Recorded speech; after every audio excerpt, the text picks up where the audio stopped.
पंजाब में जब हमारे किसी एक एमएलए ने जनता के साथ गड़बड़ की, भ्रष्टाचार किया, तो भगवंत मान जी की सरकार ने केजरीवाल जी के मार्गदर्शन में उसमें अपने ही एमएलए के खिलाफ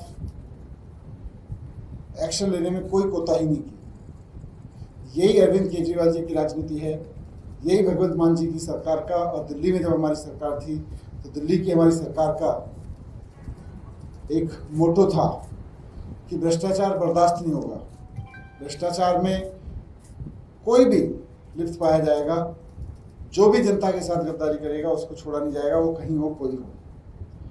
लेकिन आज आपके सामने भारतीय जनता पार्टी के मॉडल की भी एक मैं तस्वीर रखना चाहता हूँ। भारतीय जनता पार्टी भ्रष्टाचार को लेके क्या रवैया रखती है उसकी तस्वीर मैं आपके सामने रख रहा हूँ। बीजेपी वाले अपने गुजरात मॉडल की बहुत बात करते हैं। गुजरात मॉडल भ्रष्टाचार का मॉडल है। उसका खुलासा हो रहा है कि गुजरात के दाहोद में मनरेगा में भ्रष्टाचार का मामला सामने आया, मीडिया में भी आया, उसमें चला थोड़ा बहुत, कि गुजरात के पंचायती राज मंत्री के बेटों ने अपने ही पिताजी के डिपार्टमेंट के पैसे उड़ा दिए।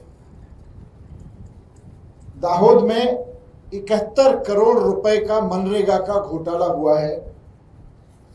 और ये महाघोटाला इसलिए है, ये सिर्फ घोटाला नहीं है, एक महाघोटाला है, क्योंकि भारतीय जनता पार्टी के मंत्री के बेटों ने अपने ही पिताजी के डिपार्टमेंट में ये 71 करोड़ का घोटाला किया है और वो पकड़े गए। आप सब जानते हैं कि वहां के कृषि और पंचायत मंत्री बचूभाई खाबड़ जी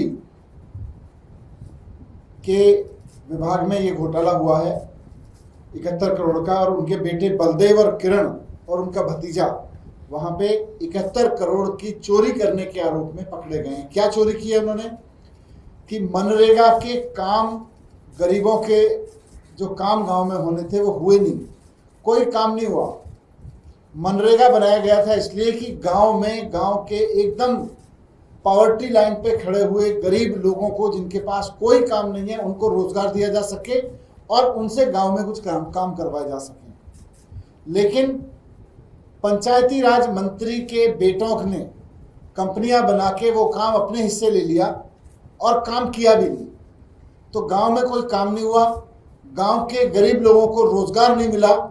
गांव में काम करने और गांव के गरीब लोगों को रोजगार देने के नाम पर बिना काम किए, बिना किसी को मजदूरी दिए 71 करोड़ रुपए मंत्री जी के बेटे, दोनों बेटे अपनी कंपनियों में ले गए। ये एक घोटाला है। लेकिन इसमें महाघोटाला यह है कि भारतीय जनता पार्टी की सरकार इसमें मंत्री जी के खिलाफ कोई एक्शन ही नहीं ले रही है।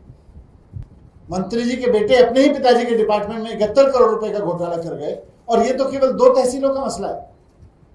ये तो केवल 2 तहसीलों का मसला है जहां ये 71 करोड़ रुपए का ऐसा मामला सामने आ गया जहां काम नहीं हुआ। अभी इसमें पूरे गुजरात में अगर सारे तालुकाओं में इसकी जांच करा ली जाए तो ये कितने हजार करोड़ का घोटाला मिलेगा, इसका अंदाजा लगाना मुश्किल है। लेकिन भारतीय जनता पार्टी क्या कर रही है?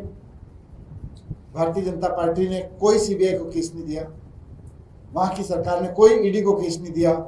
मंत्री जी बाकायदा अपनी कुर्सी पे बने हुए हैं क्योंकि बाकी तालुकाओं में जांच ना हो जाए। मंत्री जी बाकायदा अपनी कुर्सी पे बने हुए हैं। तो ऐसे में जब मंत्री जी खुद कुर्सी पे बने हुए हैं, उनके बेटे उन्हीं के डिपार्टमेंट में भ्रष्टाचार करने के आरोप में गुजरात की पुलिस की गिरफ्त में है, वैसे में मंत्री जी का इस्तीफा क्यों नहीं लिया जा रहा? ये क्या वजह है कि भारतीय जनता पार्टी अपने मंत्री से इस्तीफा नहीं लेगी?